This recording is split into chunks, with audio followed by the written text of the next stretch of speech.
Welcome to Nocturnal Knowledge. Today, we begin with the world of the very secret sex lives of medieval women.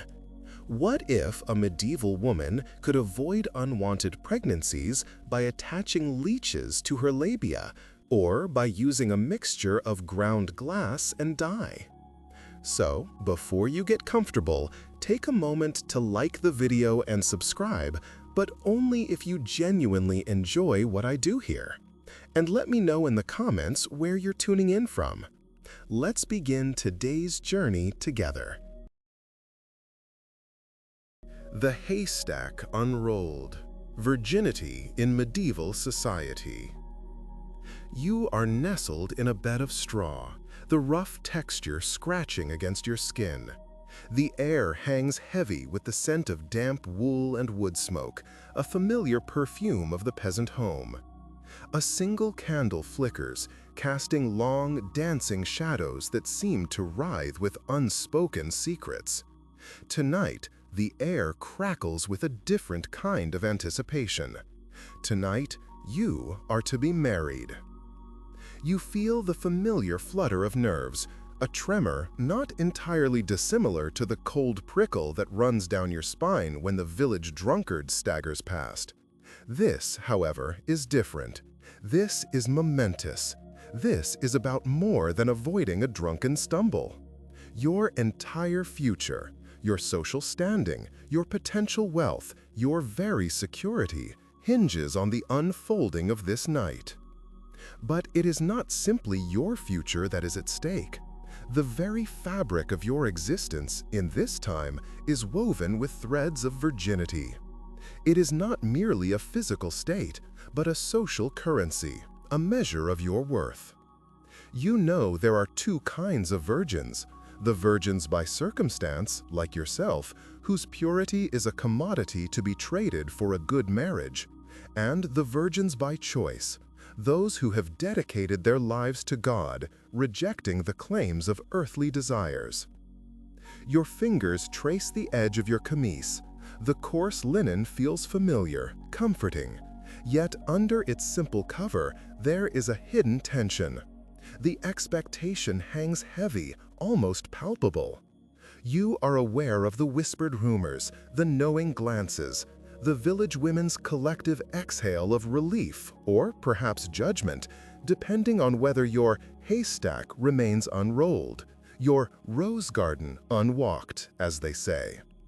You catch your reflection in the polished surface of your pewter tankard, a pale face framed by a simple coif. The flickering candlelight dances across your features, highlighting the youthful apprehension in your eyes. You, like many before you, perhaps considered the alternatives, the possibilities of restricting your vagina with egg whites and herbs, or even, a shiver runs through you, the more drastic measure of leeches to simulate the bleeding a virgin would experience on her wedding night. The thought is repulsive, yet it's also a testament to the lengths women went to maintain this elusive standard of purity. A cough from the doorway breaks your reverie. Your husband-to-be stands silhouetted, a dark figure against the faint glow. The moment has arrived. Your haystack, so to speak, is about to be unrolled. The unspoken question hangs in the air, heavy as the wood smoke, thick with the weight of expectation and the promise, or threat, of consummation. Your virginity, and with it, your life, is poised on the edge of a knife. Saint Agnes and the Unicorn: Chastity as a Virtue and a Peril. You are 13, bundled in rough-spun wool, the chill of a Roman January biting at your cheeks. The air hangs heavy with the scent of wood smoke and damp earth, a far cry from the perfumed chambers of the Roman noble who wishes to claim you as his bride. You feel the coarse texture of the straw beneath your knees as you kneel before the small, flickering candle. Its light dances on the chipped wooden crucifix clutched in your hands, a cold comfort against the fear that claws at your insides. The pressure is immense. Your parents whisper urgent promises of fine silks, jewels, and a life of ease, a life completely at odds with the unwavering faith burning in your young heart. You have dedicated yourself to Christ, your only spouse. Your virginity, once a symbol of innocence, now feels like a perilous shield against a relentless tide. You remember the stories, whispered in hushed tones by older women, tales of Saint Agnes, her unwavering devotion, her martyrdom. Her lamb, a symbol of purity, is a constant in the images painted on the walls of your home and in the illustrations of the texts you are just starting to read. In your mind's eye, you see the stories vividly. A shimmering white unicorn, its horn gleaming, drawn to Agnes's unsullied virtue. A dark figure of malice, its form shifting and ugly, forever frustrated by her chastity, forever thwarted. The weight of expectation presses down. The aroma of your mother's simmering stew, usually a comfort, is nauseating tonight. You clench your fists. Chastity is a virtue, whispered the priests, a virtue to be prized and defended. But in this moment, amidst the suffocating pressure of this unwanted betrothal, chastity feels less like a crown and more like a condemned sentence. A sentence to either a life of quiet devotion or a gruesome, terrifying death. The choice is yours. The peril is palpable. The cold candlelight reflects in your determined eyes. The widow's daughter of Parma, a test of chastity? You are maiden, the daughter of a Parma widow. The scent of wood smoke and simmering herbs thicken the air of your small, sparsely furnished home. The rough-spun wool of your chemise scratches against your skin, a familiar discomfort against the chill of the late autumn evening. Outside, the wind howls a mournful tune, rattling the shutters. Inside, a flickering candle casts long, dancing shadows on the rough-hewn walls. A group of itinerant monks, their faces etched with piety, or perhaps just a long journey, have sought shelter for the night. Their voices, hushed and resonant, murmur prayers and scripture. You feel a prickle of unease. Their gaze lingers on you, a silent appraisal that makes the wool of your chemise feel like a cage. Gherardino Segarello, a man whose ambition outstrips his honesty, addresses your mother.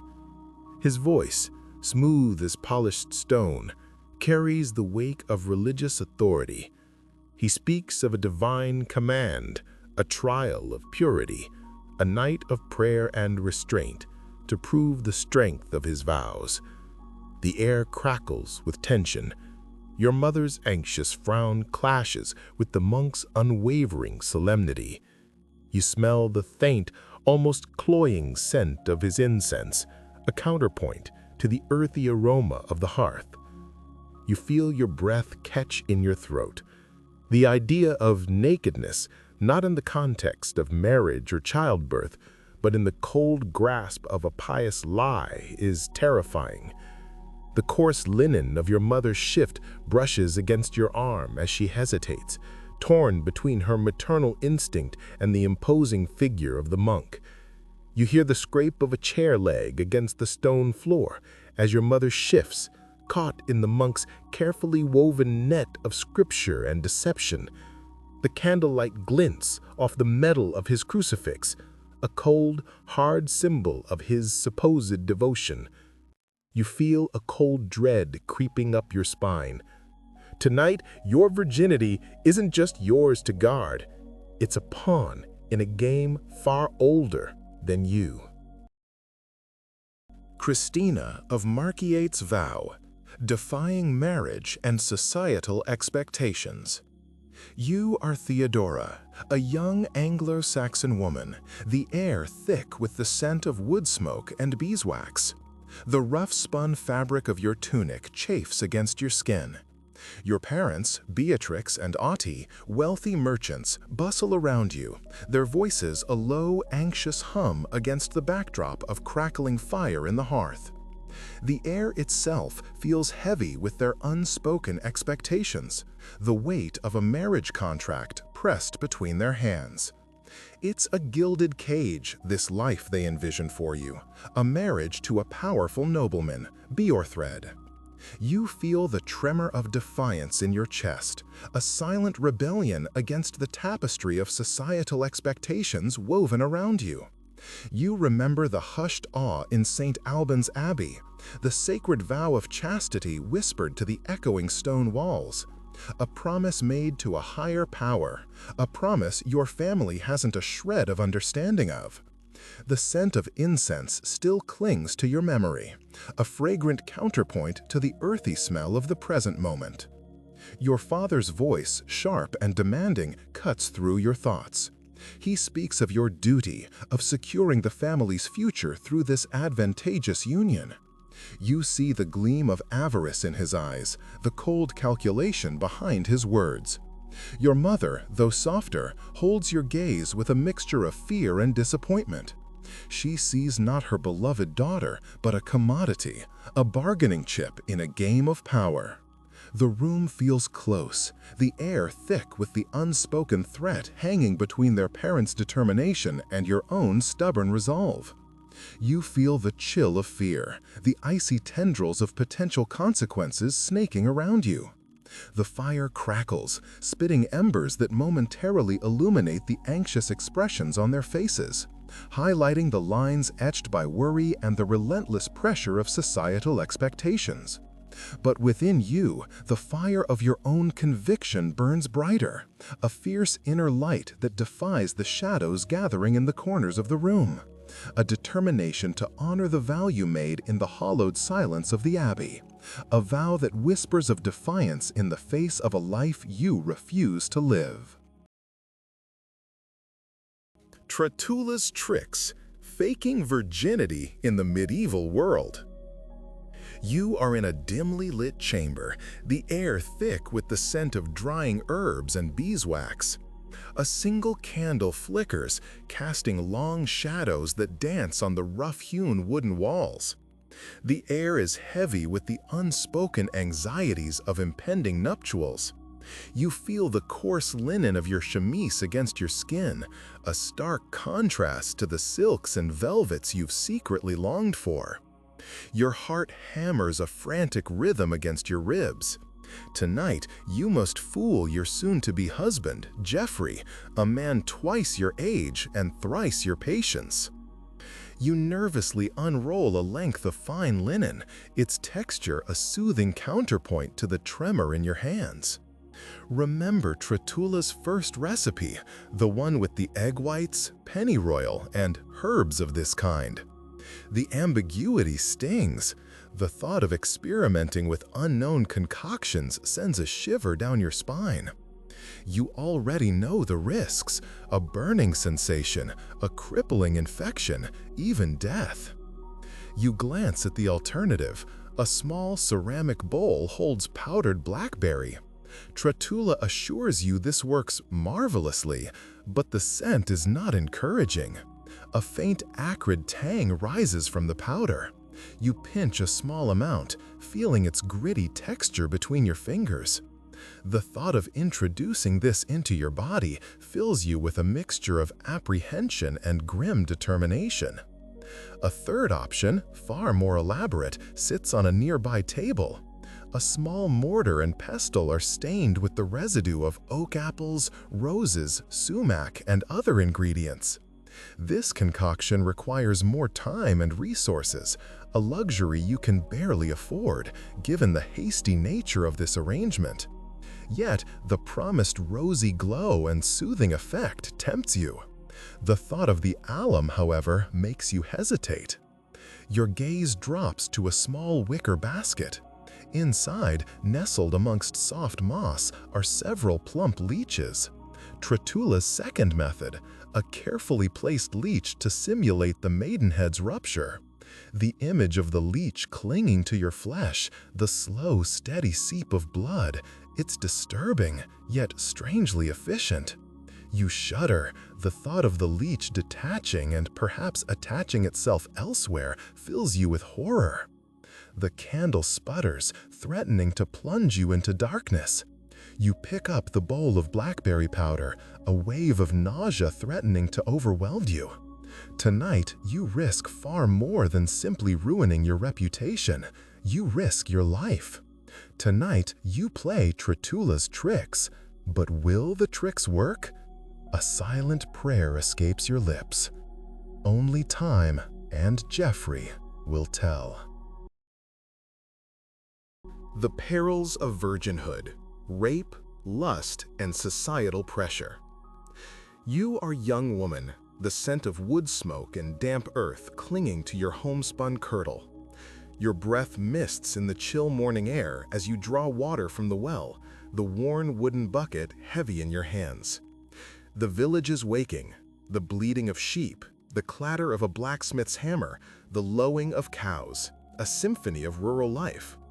But the quiet hum of the morning holds a different sound for you, a low, persistent anxiety, the weight of your virginity pressing down. You feel the eyes on you, the unspoken judgment. Unmarried, you are a commodity, your worth measured solely by your chastity. A good marriage, a secure future, rests on this fragile thing, this delicate membrane. The whispers follow you, like shadows, whispers of what might happen if your rose garden is walked in before the proper time. A sudden, harsh sound cuts through the morning's tranquility, the crack of a branch underfoot in the nearby copse. Your heart leaps into your throat. You're not alone. The air thickens with a fear that's both primal and learned, a fear etched into the very fabric of your existence. You are a virgin, and vulnerability is your constant companion. Later that day, you're helping your mother bake bread, the warm dough sticky between your fingers. The scent of yeast and flour is oddly comforting, a stark contrast to the chilling fear that still clings to you. Your mother hums a tuneless melody, oblivious to the turmoil within you. She knows nothing of the lustful glances, the crude jokes, the ever-present threat that hangs over every unmarried woman. She speaks of a suitable match, of dowries and land, of a future you're not sure you want. You see yourself in the cracked surface of a copper basin, your reflection a stranger. The pale skin, the wide, worried eyes. A virgin, yes, but also a woman burdened by the expectations of a society that values your purity above your happiness. A woman who knows, deep down, that the perils of virginity are not just mythical unicorns, but the very real men who might not respect your right to say no. The societal pressure to marry, the constant threat of violence, the crushing weight of expectation, all this threatens to crush you as surely as the weight of the water bucket. Urine analysis, diagnosing desire in medieval times. You are bundled in a rough-spun wool tunic, the air thick with the smells of wood smoke, herbs, and something vaguely animalistic. The flickering candlelight dances across the rough-hewn walls of the apothecary's dimly lit chamber, casting long, dancing shadows. A chipped wooden table stands before you, upon which sits a small, stained jar. Inside, the pale yellow liquid of your urine shimmers, reflecting the candlelight like a miniature, unsettling sun. The apothecary, a woman with eyes as sharp as flint and fingers stained a multitude of earthy hues, peers intently at the contents of the jar. The faint, almost sweet odor of your urine mixes with the pungent aromas of dried herbs hanging from the rafters. You feel a prickle of unease. This isn't a typical checkup. "A most intriguing specimen," she murmurs, tilting the jar. "The color, a bright, almost golden hue. Tell me, my dear, have you been feeling spirited? perhaps a touch more lively than usual. Her gaze is unnervingly direct. You feel your cheeks flush, a warmth spreading far beyond the candle's heat. The question hangs in the air, heavy and charged with unspoken implications. A single drop of sweat trickles down your temple. The woman's words, seemingly innocent, feel like an accusation, a judgment whispered from the shadows. She taps a finger against the jar. The hue suggests a yearning, a desire. For the company of men, perhaps? A faint smile plays on her lips, hinting at something both knowing and amused. The air feels thick with unspoken secrets, the scent of herbs suddenly sharp, almost metallic.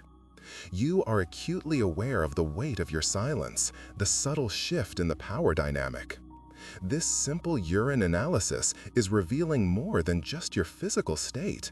It's a glimpse into the very secret desires of your heart. The marital debt, sex as duty and desire. You are nestled amongst the rough-spun sheets, the scent of dried herbs and wood smoke clinging to the fabric. The flickering candlelight casts long shadows across the wattle and daub walls of your bedroom, illuminating dust motes dancing in the air. Outside, the night is alive with the chirping of crickets and the distant barking of a dog. Your husband, Jeffrey, stirs beside you, his breath warm against your skin. His hand rests possessively on your hip. You feel a familiar tension, a knot of obligation, and perhaps a flicker of something else. The marital debt. It's a concept as familiar as the rough texture of the woolen gown you wear, a garment both practical and confining. Jeffrey's right to your body is as unquestioned as his ownership of the land, the livestock, the very roof over your head. Tonight, however, the air crackles with a different energy. The leeks you subtly added to his stew simmered in your mind all day. Perhaps, just perhaps, they've done their job. You catch a hint of something new in the air, a subtle shift in his mood, a deepening of the gaze he holds you captive under. Is it desire you see in his eyes, or merely the expectation of a marital right? His touch grows bolder, his hand tracing the curve of your spine. You are aware of his unspoken question, his entitlement hanging heavy in the air like the smell of wood smoke from a long-burning fire. A shiver runs down your spine. Is it cold, or is it anticipation? The thought of your own desires, usually suppressed under the weight of duty, begin to surface, a tentative exploration of a pleasure previously forbidden. The candles flicker, the shadows dance, the night awaits. A dynastic bargain, the young Margaret Beaufort. She is still little more than a child, the scent of beeswax and lilies clashing with the damp stone walls around her. The wool of her gown feels heavy, the weight of expectation heavier still. Before her stands John de la Pole, also only a boy, their fates bound together in an arrangement neither can comprehend. The low hum of hushed voices, the scrape of chair legs on stone, the glint of candlelight on jeweled fingers, it all blurs into a dizzying tableau. You don't understand the words exchanged, only the weight of expectation pressing down on you, heavier than the stiff fabric of your dress. This solemn, fragrant gathering is the prelude to a life you don't comprehend, a life determined not by your desires, but by the machinations of adults who see you as a pawn in a game of power and land. You feel a tremor of fear, a tiny bird fluttering against your ribs, a stark contrast to the forced serenity of your expression. The taste of sugared almonds is faint on your tongue, a fleeting sweetness in the bitter knowledge that your childhood ends here, in this cold, echoing hall. 3 years later, the annulment. A brief reprieve, a flicker of relief before the next chapter unfolds, bringing with it a different kind of expectation, a different kind of fear. The smell of wood smoke and herbs lingers in your memory, intertwined with the cloying scent of lilies and the lingering chill of the stone. annulments, and betrothal, navigating the legalities of marriage. You are 7 years old, the scent of wood smoke and damp earth clinging to your homespun dress. The rough wool scratches against your skin, a familiar discomfort. Your mother's voice, sharp and precise, cuts through the chatter of the village women drawing water at the well. She speaks of a betrothal, a contract sealed with promises and a dowry, a future husband you've never met. You feel a knot of apprehension tighten in your stomach, a fluttering of unease in your chest, a small, bewildered voice protesting the arrangement. The clinking of buckets, the murmuring of conversations, the sun's warmth on your face all fade into the background as your mother details the terms of this binding agreement, a future you have no say in shaping. The sweetness of freshly baked bread from the oven of a nearby cottage is momentarily enticing, but the taste is overridden by a metallic tang of fear. Years blur. The scratch of wool against your skin is replaced by the weight of finer fabrics, the silks and velvets of a young noblewoman. You are 12, your betrothal now a looming reality. The whispers intensify, the glances become more pointed. You stand before a panel of women, their eyes scrutinizing, their hands reaching to verify an untouched body, the future of your family hanging in the balance.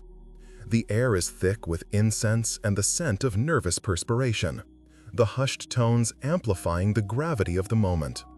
Your heart pounds a frantic rhythm against your ribs, the delicate lace of your chemise a constricting cage against your skin.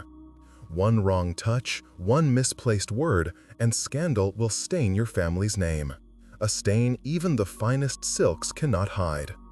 The faint metallic tang of fear from your childhood returns, stronger now, laced with the bitter taste of potential humiliation. Later, you are a woman. The weight of expectation, to bear an heir, to manage a household, to uphold your husband's honor, presses down. You find yourself in a cold stone chamber, the chill seeping into your bones. The air smells of dust and old parchment, the flickering candlelight illuminating the stern faces of judges. You plead for an annulment. Your voice, once small and uncertain, now rings with a desperate clarity. The testimony of witnesses, some wealthy, some poor, their words carefully weighed, their memories meticulously scrutinized. The weight of the law, the potential loss of your standing, your home, all hang precariously balanced on the scales of justice. You feel the cold stone beneath your feet, the icy grip of fear clutching at your throat. But a spark of defiance flares, burning brighter than the candle on the table, its flame a beacon of hope. Widowhood and chastity, societal expectations and financial realities. You are bundled in a rough woolen cloak, the smell of wood smoke clinging to its fibers, a stark contrast to the faint scent of lavender you'd painstakingly applied earlier that morning. The chill wind bites at your exposed cheeks as you stand before the imposing stone manor house, its gray walls a silent testament to the wealth and power your late husband once commanded. The rhythmic clang of a blacksmith's hammer echoes faintly from the village, a counterpoint to the insistent ache in your own chest, a grief sharpened by the gnawing fear in your belly. You feel the weight of his signet ring on your finger, a cold reminder of the life you shared, the life now brutally snatched away. It is not just the loss of his warmth that chills you to the bone, but the chilling reality of your new circumstances. Widowhood, they say, is synonymous with chastity. The whispers follow you like shadows, the judging eyes of the village matrons burning holes in your back. Your husband's death hasn't just claimed a man, it's claimed your sexual freedom, your social standing, a potential future. You clutch the worn leather pouch containing the few remaining coins from your joint estate, its thinness mirroring the precariousness of your future.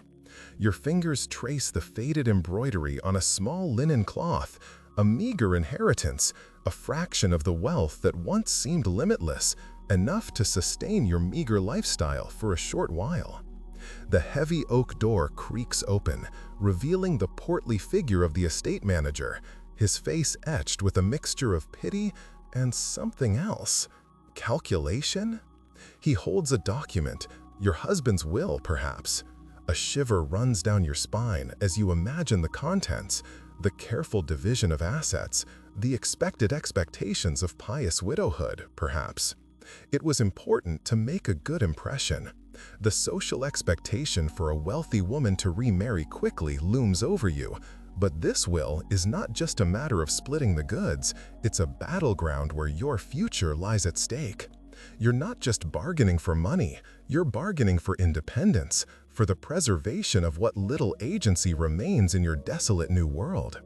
The reek of his avarice is almost as strong as the wood smoke, an unsettling scent promising potential trials. You brace yourself, smoothing down your cloak, steeling your resolve for the battle ahead. Your chastity, your future, it all hangs in the balance. Gossip and defamation, the courts and women's reputation. You are bundled in a rough woolen cloak, the smell of wood smoke and damp earth clinging to its fibers. The air in the dimly lit courtroom hangs heavy with the scent of stale ale and unwashed bodies. A cacophony of hushed whispers, a low hum of gossip surrounds you, a sea of anxious faces illuminated by flickering candlelight. You feel the weight of unseen eyes on you, judging, speculating. This is York, 1385. The air crackles with the unspoken accusations against Alice de Rucliffe, a young woman whose marriage hangs precariously on the scales of age and consent. You hear snippets of conversation, sharp as splinters. Barely a woman, stolen away. Too young to know, a willing participant. The words, barbed and swift, slice through the heavy air, each one a tiny dagger aimed at Alice's reputation. A court official, his breath a visible plume in the chill air, calls out a name. A witness shuffling forward. You see the fine linen of their gown, a stark contrast to the rough-spun fabrics of the other women. Wealth, reputation. The two are intertwined, woven together like threads in a tapestry. The witness, a woman of means, speaks with calm authority, her words carefully chosen, each syllable weighted with the influence of her social standing. Her testimony, a carefully constructed narrative, subtly shifts the balance of the court. The poorer witnesses, their voices thin and uncertain, are easily dismissed, their testimonies drowned out by the whispers of doubt. You feel the chill seep into your bones, a mirroring of the icy judgment cast upon Alice. One misplaced word, one whispered rumor can shatter a woman's life in this world. A woman's worth, her very identity, is tied inextricably to her sexual purity. Her reputation a fragile vessel easily broken by the careless words of others. The court, a stage for both justice and injustice, reflects the harsh reality of a society where a woman's life is a constant negotiation of her honor, her worth judged not by her actions but by the whispers in the shadows. The faint, metallic tang of fear mingles with the other smells, sharp and bitter on your tongue. You realize with a sudden chilling clarity that the real battle isn't being fought in this court, but in the hearts and minds of those who listen. The unwanted child, abandonment, ablation, and infanticide. You are huddled in the rough-hewn timbers of your attic room, the air thick with the scent of dried herbs and damp wool. A single guttering candle casts long, dancing shadows on the craft plaster walls. The chill seeps through the gaps in the wood despite the worn woolen shawl wrapped around your shoulders. Your breath mists in the cold air. You feel the phantom weight of the child nestled against your hip, a weight you can no longer bear. The whispers of the village women, the judgmental stares, the fear of starvation, they press down on you like a physical burden. A low groan escapes your lips, a sound swallowed by the silence of the night. The baby's cries echo faintly in your memory, a fragile melody quickly silenced. The choice feels etched into your very soul, a brand seared by fear and desperation. Abandonment. You picture yourself slipping out into the pre-dawn chill, the cobbled streets slick with the recent rain. The icy grip of fear tightens around your heart.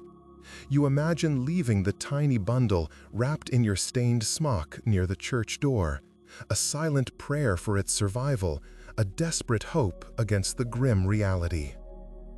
Ablation. The alternative flashes before your eyes, the cold stone steps of the monastery, the harsh faces of the nuns, the uncertain fate of your child within their walls. You envision a life of service, of penance, of never knowing your child's fate. Infanticide. The thought is a searing brand, a violation of everything you have ever known. The image of your hands silencing that tiny voice, it claws at the edges of your consciousness, a horror you try to push away. But the desperation, the sheer overwhelming terror of poverty and disgrace, they are a constant, gnawing presence. The candle sputters and dies, plunging you into darkness, the choices brutal and stark, as vivid as ever in the oppressive silence. The weight of your decision remains, a cold, heavy stone settling upon your soul. Rape and Justice. The Trials of Ellen Catamaiden and Others. You are sitting in the rough-hewn timber of the courtroom, the air thick with the scent of unwashed bodies and damp wool. The chill of the stone seeps into your bones despite the crackling fire in the hearth, its flames flickering across the faces of the assembled men. Their expressions are a mixture of bored indifference and grim fascination, their breath fogging slightly in the cold air. The air itself hums with a low, guttural murmur, the collective sound of hushed whispers and the occasional sharp intake of breath. A single tallow candle sputters on a nearby table, casting long, dancing shadows that stretch and writhe like accusing fingers. The case before you concerns Ellen Catamaiden, her name a whispered accusation in the air. You feel the weight of her absence, a palpable void where her testimony should be. You hear the clerk's voice, dry and monotone, reading the indictment. A brutal rape, so violent it ended in her death. The words, harsh and blunt, scrape against your ears like nails on a slate. Then comes the defense. Elias Warner, accused, stands before you, his face pale but resolute, his gaze fixed on the impassive faces of the jury. He speaks of a consensual encounter, his words carefully chosen, his voice carefully modulated. But even to your ears, even with your knowledge of the legal machinations of the time, it rings hollow, a performance rather than truth. You smell the faintest scent of fear clinging to him, mixing with the musk of his sweat and the cloying sweetness of the cheap wine he'd probably drunk to fortify his nerves. The jurors, their faces impassive masks of privilege and entitlement, listen intently. You see the subtle shifts in their body language, the almost imperceptible nods and glances exchanged between them. The silence stretches, thick and heavy, punctuated only by the crackling fire and the rhythmic scrape of a man sharpening his knife at the far side of the room, the sound oddly out of place, a visual counterpoint to the cold, measured words of the court. The verdict comes as no surprise. "Not guilty," declares the foreman. The words hang in the air, a stark and chilling testament to the powerlessness of the victim and the impunity of the accused. The weight of Ellen Catamaiden's unseen suffering presses down on you, a suffocating blanket of injustice. The image of her violated body, the cold stone beneath her, the silence that followed her death lingers in your mind. You feel the bitter taste of ashes in your mouth, the cold weight of despair in your heart. You leave, the sounds of joyful laughter and the clinking of tankards following you out into the cold night. Seeking advice. The church, courtly love, and sexual euphemisms. The air in the confessional hangs heavy with the scent of incense and damp stone. You kneel on the cold flagstones, the rough wool of your skirt scratching against your skin. The low murmur of Latin prayers filters through the thick wooden partition, a muffled background hum to the priest's quiet voice. He clears his throat, the sound dry and rustling like parchment. "My child," he begins, his tone a blend of paternal concern and weary judgment. "Tell me your sins. Have you, watered the curly hairs lately?" You feel a blush creep up your neck. The euphemism, though veiled, is far from subtle. You think of the romance of the rose, its intricate illustrations and veiled allusions to the joys and the sins of the flesh. You try to recall the precise wording of the question. Burchard of Worms, surely. His infamous list of 194 questions, each designed to unearth the most hidden corners of a woman's intimate life. And, the priest continues, his voice a low rumble, have you speared the ring with any man other than your husband? The image of a jousting lance, thrusting, piercing, invades your thoughts, clashing jarringly with the hushed sanctity of the confessional. You are acutely aware of the weight of your words, the potential consequences of honesty. 7 years penance for tasting your husband's semen? 2 years for the buttock bread? The absurdity of some of the accusations and the severity of the punishments weigh heavily upon your conscience. The scent of the incense suddenly strikes you as cloying, almost suffocating. The flickering candlelight casts long shadows, distorting the already dim space. You remember the stained glass window in the chapel, the depiction of the Virgin Mary, forever pristine and untouched, a stark contrast to the reality of your own desires and vulnerabilities. You clear your throat, a nervous sound lost in the quietude. The church, with its conflicting messages of procreation and repression, courtly love's idealized passion, and its own unique lexicon of sexual euphemisms, it is a labyrinth of conflicting desires and carefully guarded secrets. You know that there is no easy answer, no simple confession. The church's rules regulating sex in the medieval bedroom. You are nestled amongst the rough straw of your bed, the scent of dried herbs and wood smoke clinging faintly to the rough-spun sheets. A single flickering candle casts long shadows across the wattle and daub walls of your room, illuminating dust motes dancing in the air. The rhythmic creak of the wooden timbers of your house settles around you, a familiar lullaby. Tonight, however, sleep evades you, not because of hunger or cold, but because of the insistent buzzing in your mind, the church's rules on marital sex. You recall the sermon, the priest's voice booming from the pulpit, his words a tapestry woven with threads of procreation and penance. You were told that this sacred act, intended for the creation of children, is forbidden on Wednesdays and Fridays. Saturdays are also off-limits, and Sundays are, of course, utterly sacrosanct. 60 saints' days throughout the year further restrict your opportunities, as do the 40 days of Lent and the 20 of Advent. The total, a staggering number, hangs over you like a shroud. You remember the whispered conversations amongst the women in the village, the furtive glances, the knowing smiles, the clandestine remedies, the herbal concoctions to stimulate or suppress desire. You clutch a small pouch containing dried herbs, a gift from an older woman, meant to aid conception. The scent is potent, earthy, and slightly unsettling. Then there are the rules about where you may and may not indulge. The very thought of violating the sanctity of the church sends a shiver down your spine. 40 days of bread and water is a harsh punishment. You are also told to avoid positions that might impede the holy work of creation. The missionary position is decreed the only acceptable one, its precise mechanics helpfully illustrated in a worn medical text. The memory sends a blush creeping up your neck. You are taught to close your eyes, to focus on the holy purpose. A small cough breaks through your thoughts.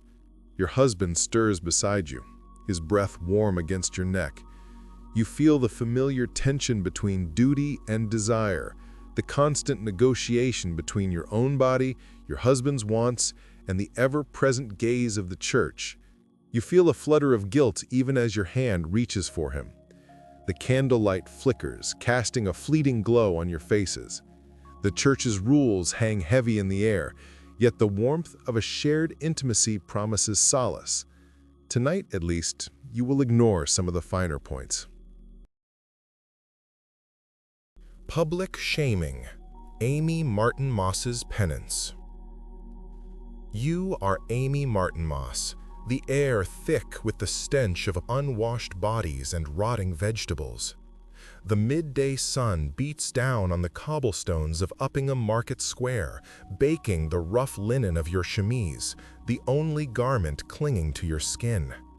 Your bare feet, raw against the unforgiving stones, throb with each hesitant step. The rough texture of the candle wax, hot and slick in your hand, burns a small, insistent ache into your palm. You feel the weight of every eye upon you, the judging stares of women, their whispers like stinging nettles, the curious glances of men, their smirks heavy with a mixture of prurience and contempt, the stony-faced disapproval of the church elders, their silence more damning than any shouted condemnation. The smell of ale and sweat hangs in the air, mingling with the acrid scent of your own fear. A child, its face smudged with dirt, points a chubby finger, giggling. A woman, her face pinched with righteous anger, spits on the ground near your feet. You flinch, the humiliation a physical blow, a burning brand searing your soul. The candle's flame flickers, mirroring the unsteady beat of your heart. Each step is an act of penance, a slow, agonizing progress through a sea of judgment. Shame clings to you, a suffocating shroud woven from whispers and stares. You feel the burning of the candle wax, a small, insignificant pain compared to the fiery torment of public shame. Yet, a flicker of defiance ignites within, a tiny spark against the overwhelming darkness. You will endure. You must. But this you will not forget. Sex and health, the wandering womb, and the four humors. You are nestled in your straw bed, the rough texture scratching against your skin. The air hangs heavy with the scent of wood smoke and something faintly sweet, perhaps a spilled pot of simmering herbs from the kitchen.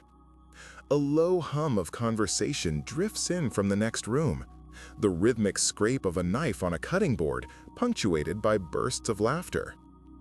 You feel a familiar ache, a low thrumming in your lower belly. The chill of the stone floor seeps through your thin woolen undergarments. A shiver runs down your spine, not entirely from the cold. Your husband, Jeffrey, has been distant. His attentions have dwindled to hurried, perfunctory touches, his gaze lingering elsewhere. Your inner heat feels muted, unfulfilled. The whispers of the wandering womb start to fill your mind. Is it truly wandering, causing this disquiet, or is it something else? The words of Trotula, the wise woman, echo in your memory. A cold imbalance, a deficiency. Your thoughts drift to the remedies mentioned in her book, herbs to ignite passion, foods to rekindle the flame.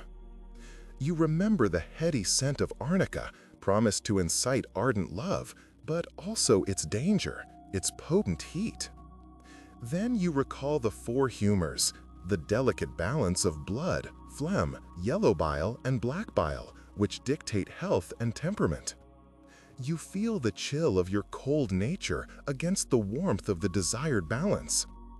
You need Jeffrey's heat, his touch, not just to satisfy a physical longing, but to restore the harmony within yourself, to anchor that ever-restless womb. Yet the fear of another child hangs heavy, a dark shadow against the faint hope of restored intimacy. The church's warnings about forbidden times and positions echo in your ears. Even the thought of forbidden remedies, whispered amongst your friends, the dangerous herbs, the strange concoctions, feels both thrilling and terrifying. The candle flickers, casting dancing shadows on the rough-hewn walls. The sounds from the next room fade, replaced by the frantic beating of your own heart. You are caught between the desires of your body, the dictates of your faith, and the unspoken anxieties of your time. Tonight, the balance of your humors and the fate of your wandering womb hangs precariously in the balance. Bedroom trials, testing a husband's impotence. You are nestled in a feather bed, the scent of wood smoke and dried herbs clinging to the linen. A low fire crackles in the hearth, casting flickering shadows on the rough-hewn walls. The air is thick with anticipation, a nervous energy buzzing in the room like a swarm of bees just before the honey harvest. You sip lukewarm wine, the tartness a strange contrast to the sweetness of the honey cakes laid out on a chipped wooden plate. Across the room, your husband, John, fidgets, his gaze darting between the fire and the 5 women gathered around the bed. They are matrons of the village, their faces a mixture of stern determination and morbid curiosity. You feel a prickle of unease. These women aren't here for a friendly chat. John's impotence, a whispered rumor spreading like wildfire through the village, is to be tested tonight. His silence, a heavy weight in the air, speaks volumes. The air grows warmer as the women draw closer, their laughter low and conspiratorial. One, a buxom woman with kind eyes and fiery red hair, offers you a reassuring smile. Another, older, her face etched with the map of a life lived, fixes John with a steely gaze. He avoids her eyes. You watch, fascinated and repulsed, as the women begin their assessment. Their movements are surprisingly deft, their fingers brushing against John's exposed flesh, their words a mix of encouragement and sharp-tongued pronouncements. One of them, her voice husky with a practiced confidence, murmurs words in his ear. Then she begins stroking his flaccid member with her fingers, a disturbingly intimate act that leaves you breathless.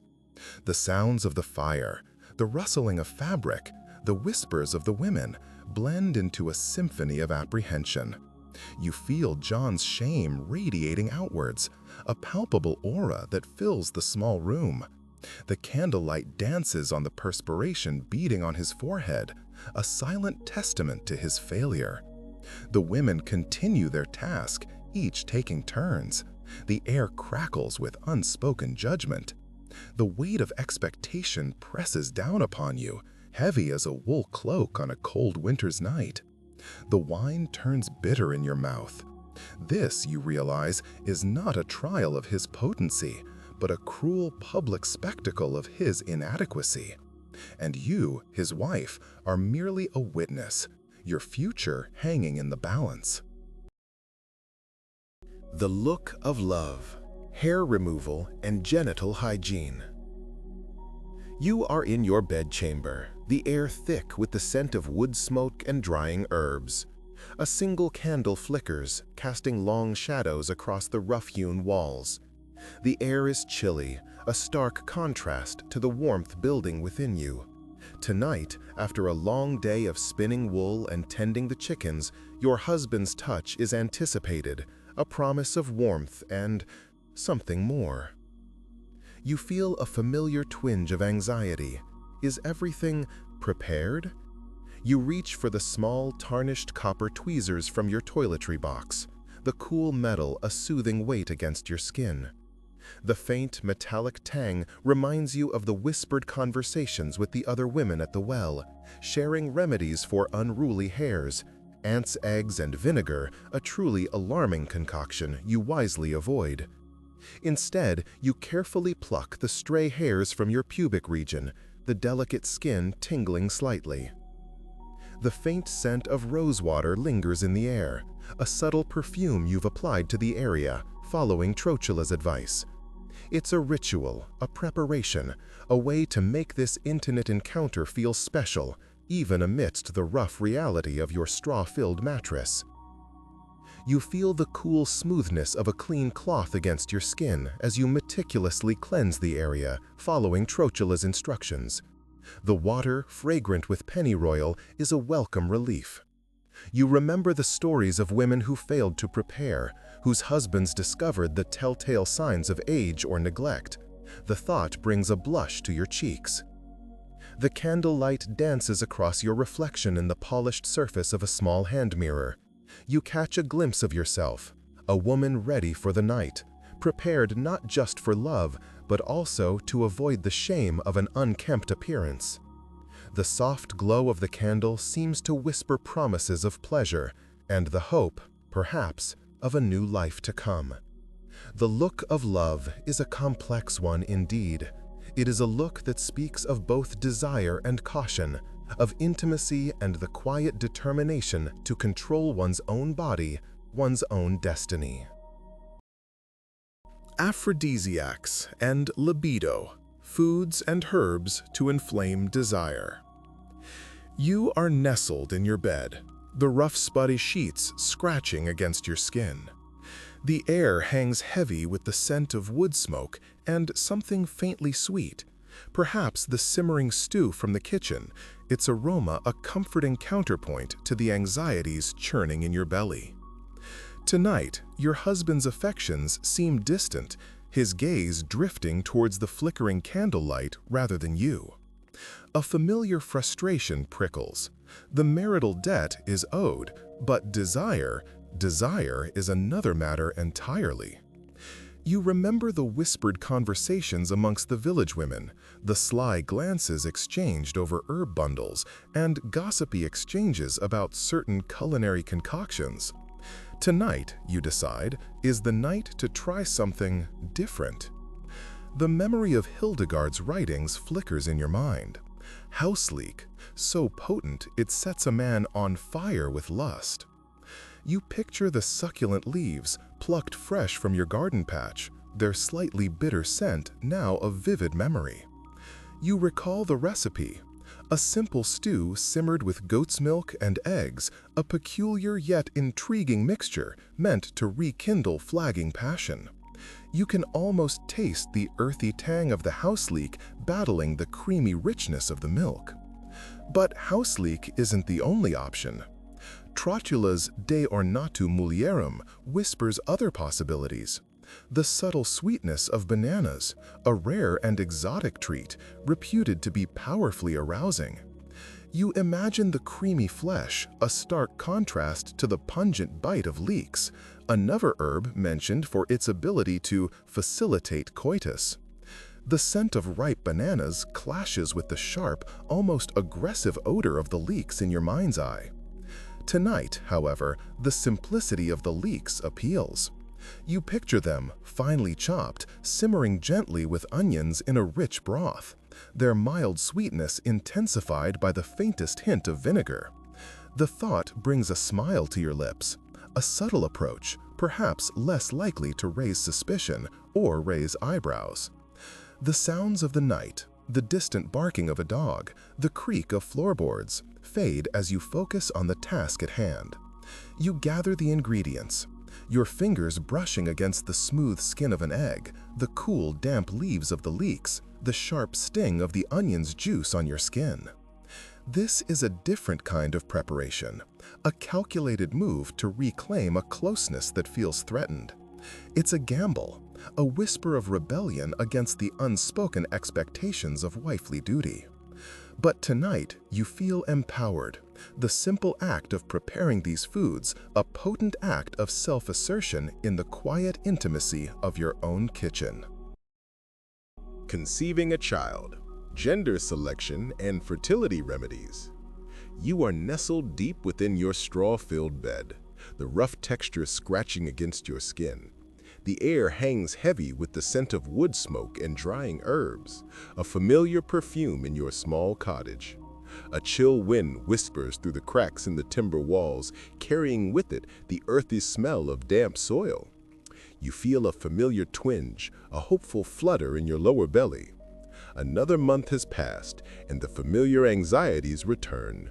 Will this be the month? The rhythmic creak of your husband's wooden chair in the next room punctuates the silence. He's whittling, the rasping sound a counterpoint to the frantic rhythm of your heart. You've tried everything. The leeks and onions simmered into a surprisingly palatable soup. The yolk of a freshly laid egg delicately nestled into your evening bread.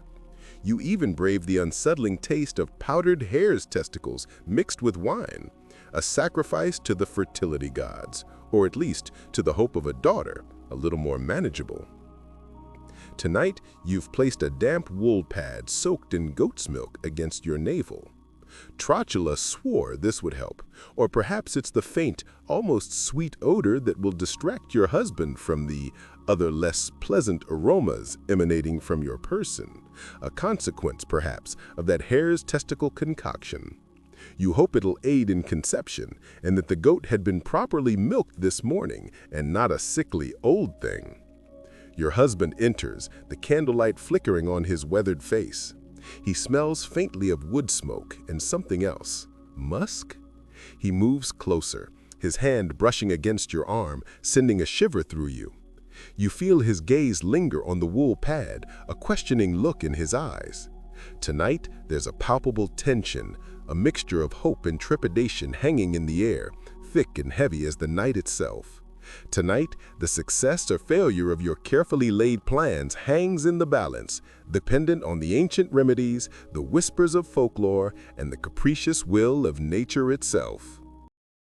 The joys and pains of pregnancy, a medieval perspective. You wake, the rough straw scratching your skin. A chill dampness clings to the air.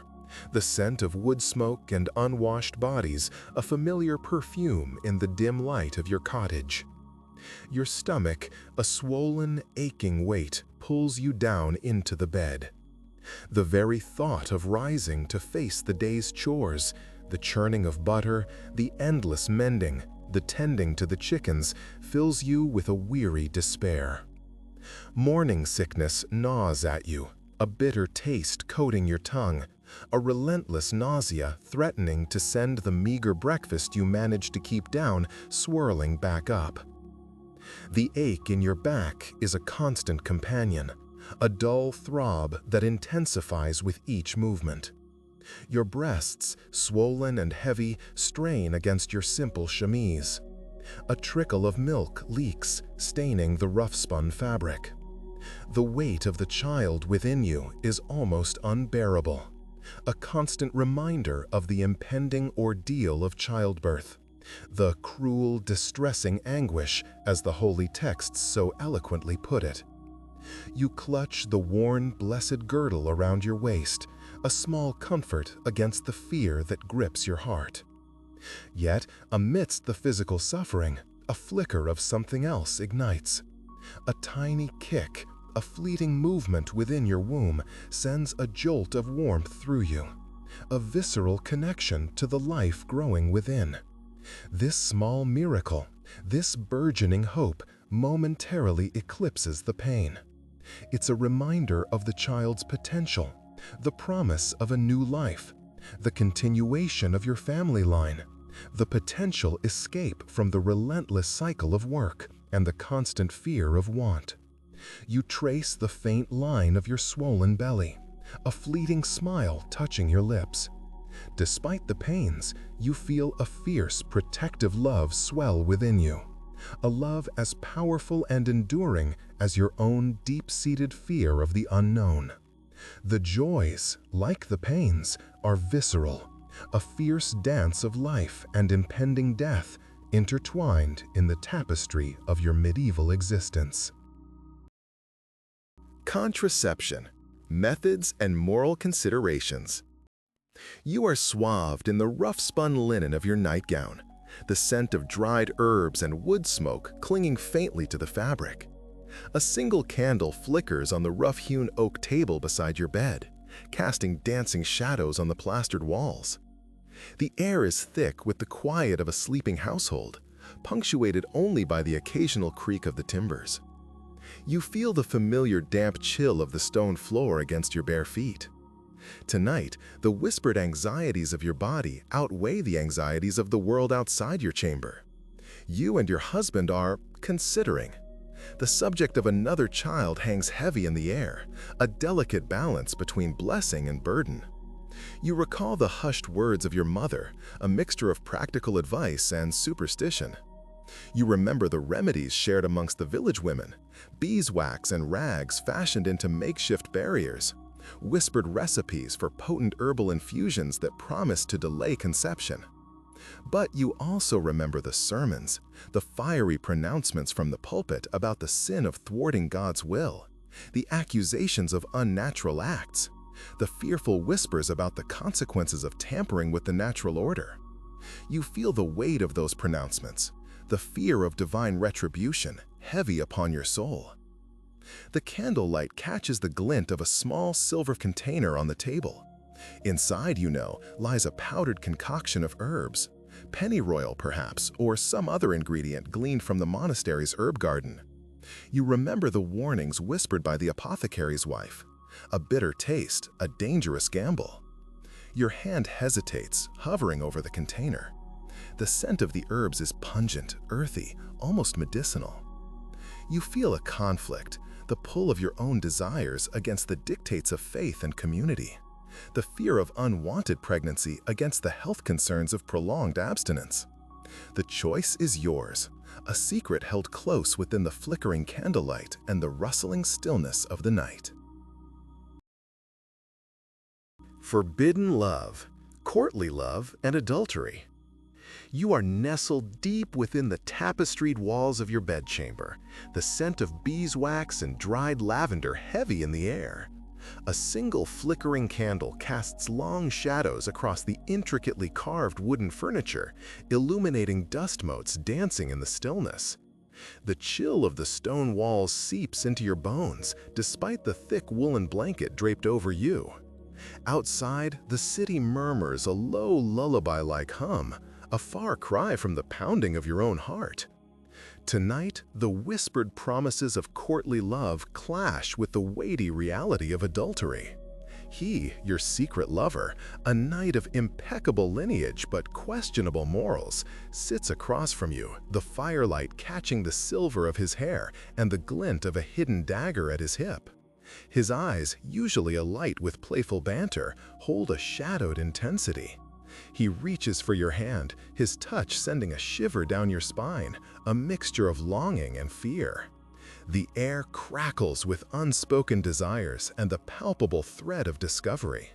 You remember the sweet words he penned, sonnets filled with metaphors of blossoming roses and captured unicorns, a coded language of passion understood only by the two of you. But the thrill of forbidden fruit is tinged with the bitter knowledge of the consequences, the potential for ruin, disgrace, and even death. You recall the tales your grandmother told, tales of women caught in similar entanglements.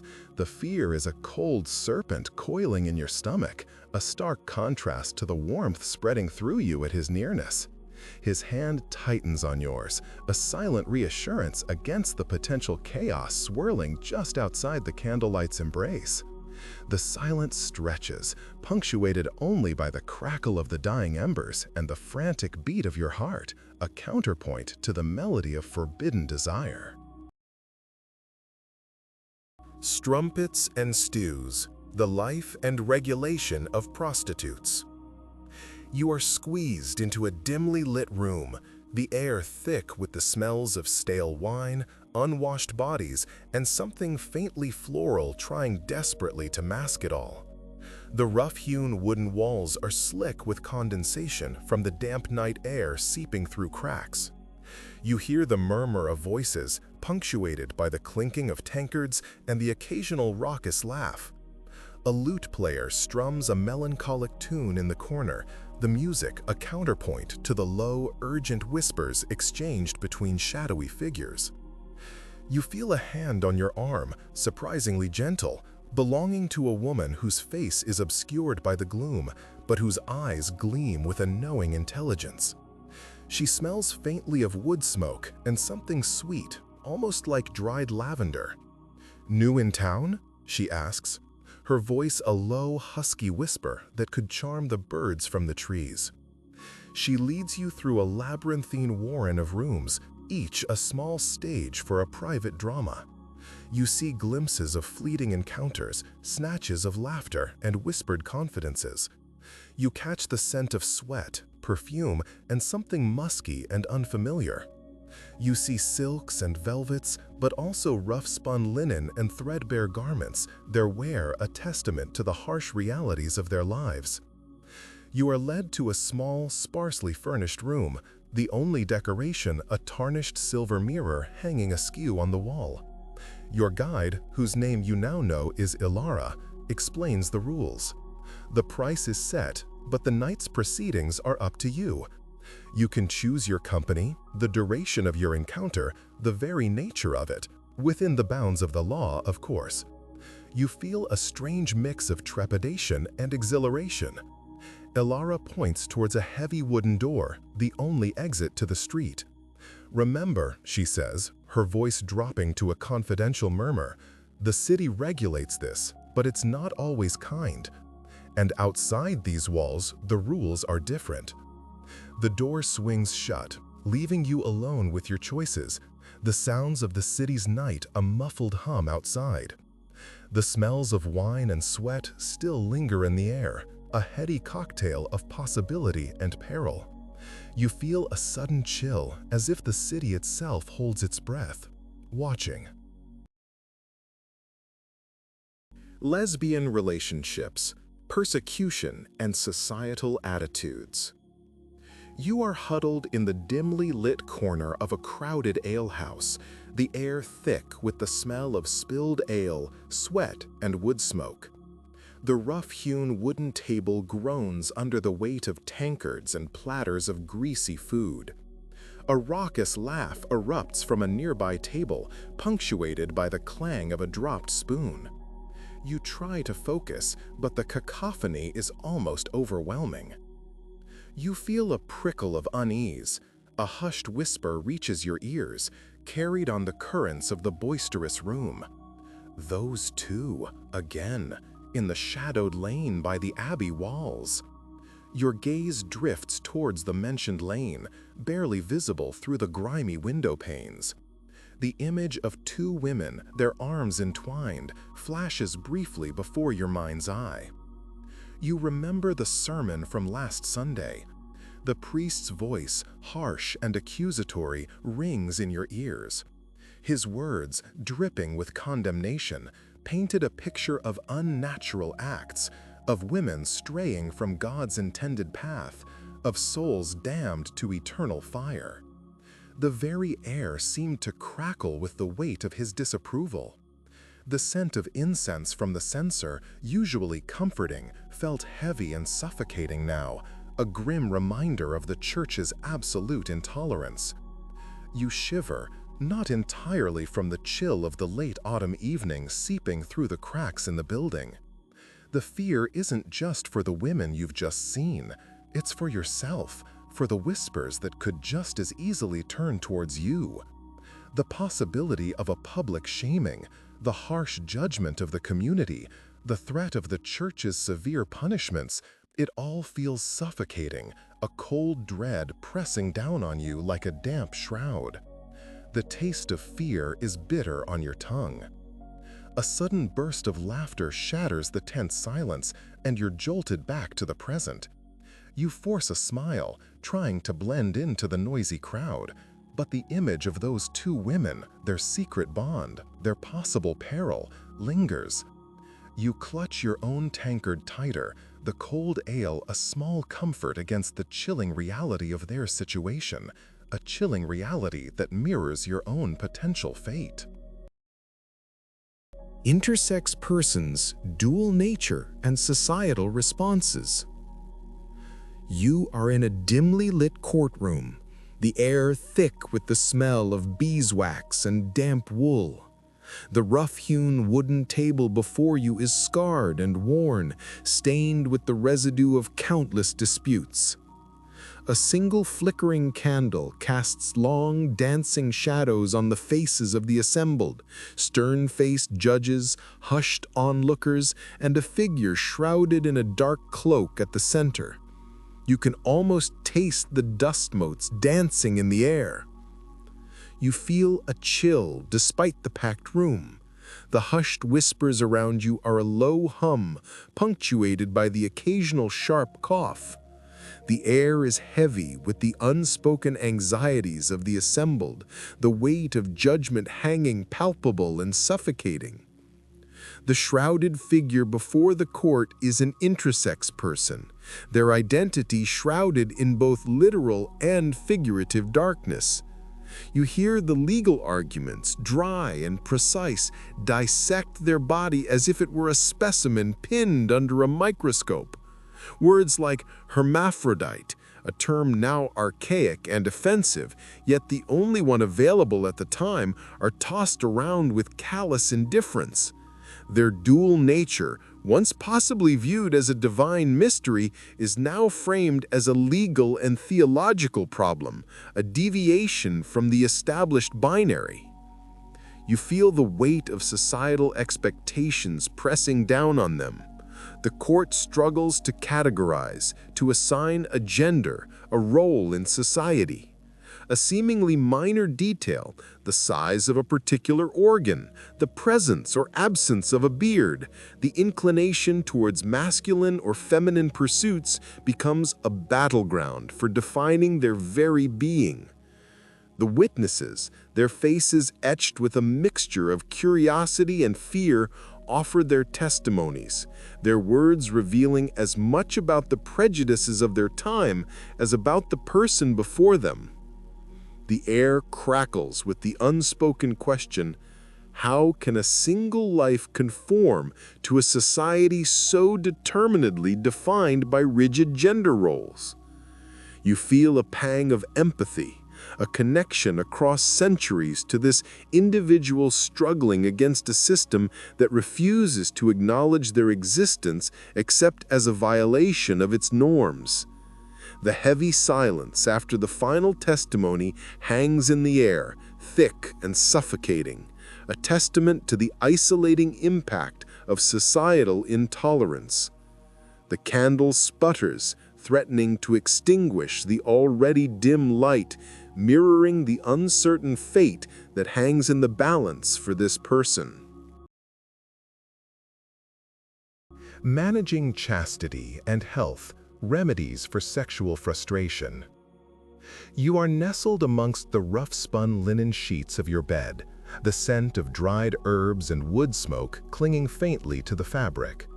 A low fire crackles in the hearth, casting dancing shadows on the rough-hewn walls of your small chamber.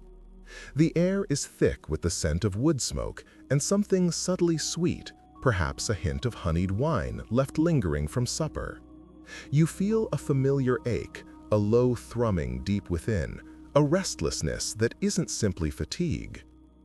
Tonight, the marital bet remains unpaid.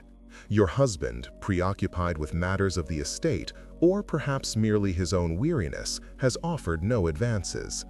But the hum of your own desires persists.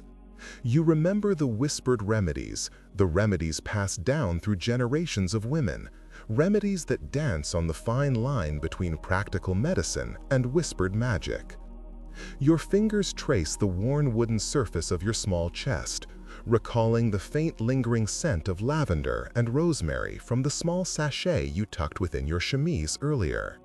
It was a small comfort, a subtle reminder of the potent herbs that were meant to soothe the dryness and quell the heat in the very center of you, A dryness not solely of the physical kind, as even the most pious and contented wife should recognize. A small leather-bound book rests on your night table, its pages filled with recipes and remedies. You open it, your eyes tracing the faded ink. The page is smudged, some of the words barely legible, but the intent is clear. A mixture of natron or blackberry powder, a constricting balm, whispered to maintain the illusion of virginity, or perhaps to help for those dry, unhappy days. You imagine the texture of the powder, the slightly gritty feel between your fingers as you carefully applied it. A shiver runs down your spine, not entirely from the chill of the night air. You consider the other option. The image of leeches, plump and dark, clinging to your skin rises in your mind. The thought is unpleasant, but the promise of the resulting blood is an alternative solution, a deception, a trick of nature. You shudder, but the thought is surprisingly appealing. A more frightening image flashes then, the grinding of glass and a secret dye. You recoil, dismissing it immediately. Then another solution.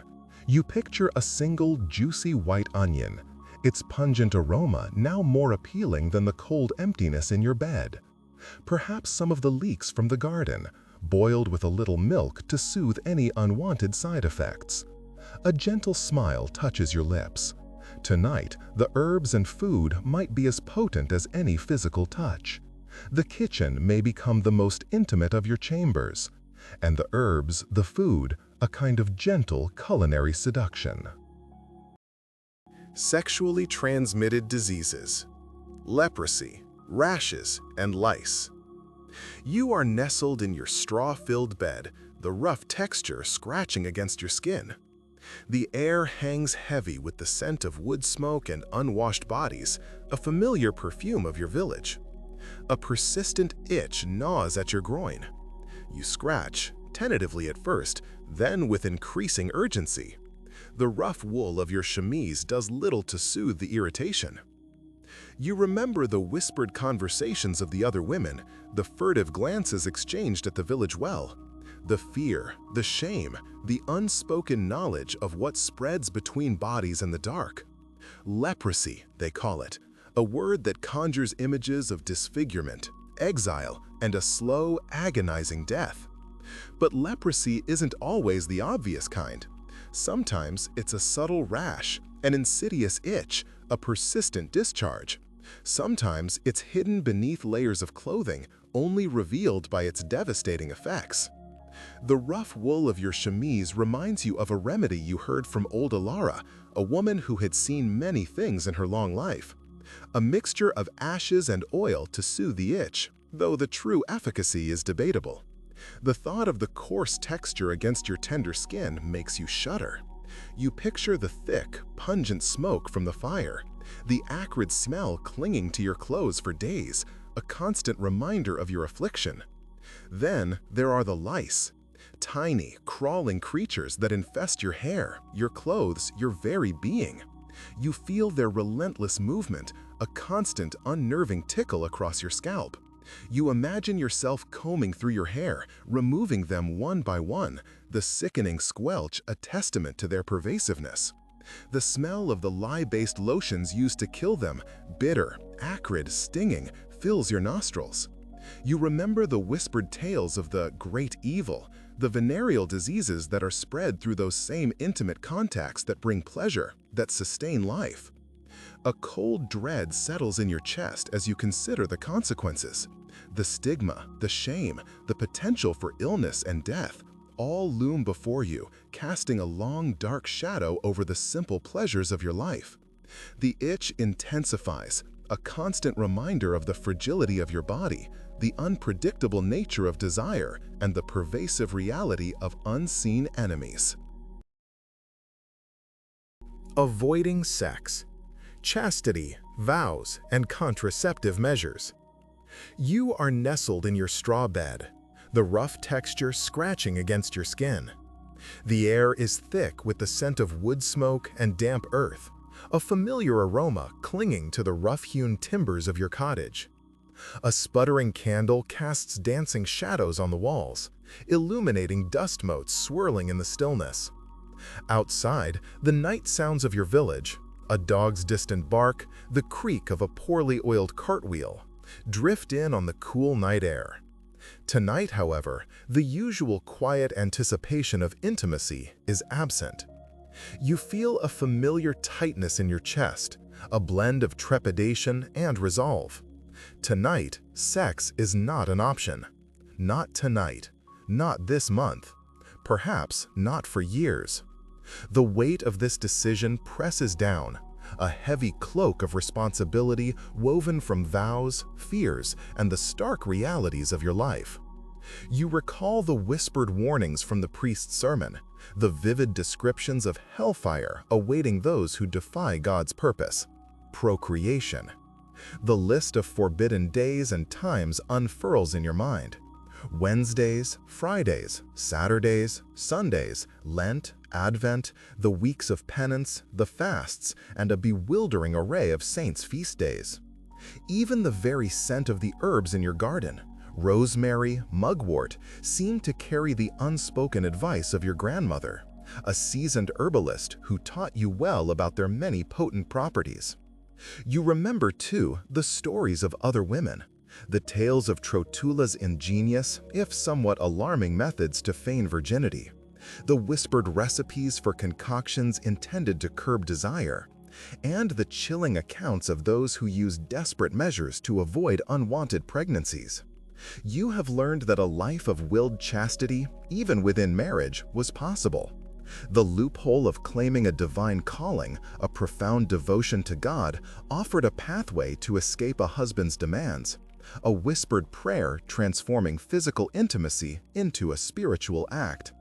You've seen the fear in the eyes of other women, the shame that clung to their silence, the desperate attempts to control their bodies in a world that sought to control them. Tonight, your resolve is not born of fear alone, but a quiet defiance. You clutch the small, smooth object hidden beneath your pillow, a charm perhaps, or a carefully concealed pessary. It's a small act of rebellion, a quiet assertion of agency in the face of a world that expects your obedience. The flickering candle reflects in your eyes, the determination within burning brighter than any unholy desire. Tonight, the silence of your chamber is a sanctuary, not of fear, but of choice.